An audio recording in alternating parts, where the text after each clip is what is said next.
ప్రతి అమావాస్యకి మీరు ఎటువంటి పరిహారాలు చెల్లించినా చెల్లించకపోయినా ఇంటి ముంగిట్లో మెట్లకి అంటే ఇంటి ఎంట్రన్స్లో గుమ్మానికి ఇవతల అవతల మెట్లకి దగ్గర అనమాట, మెట్ల దగ్గర బయట మెట్ల దగ్గర ఒక కప్పుడు ఉప్పు ఒకవైపు, మరొక కప్పుడు ఉప్పు ఒకవైపు క్రిస్టల్ సాల్ట్ వేసి దాన్ని ఒక చిన్న బెడ్ లాగా పరిచి దాని మీద ఒక కట్ చేసినటువంటి నిమ్మ చెక్కల్ని ఒక చెక్క పసుపులోనూ ఒక చెక్క కుంకుమలోనూ ముంచి వాటి మీద ఇలా తిప్పి పెట్టండి.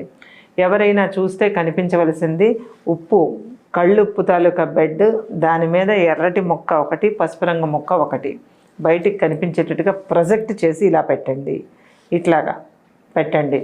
ఇట్లా పెట్టడం వల్ల మీకు చాలా మంచి జరుగుతుంది. ఈసారి చేసి చూడండి, శుభ ఫలితాలు పొందండి. ఆల్ ద బెస్ట్ అండి.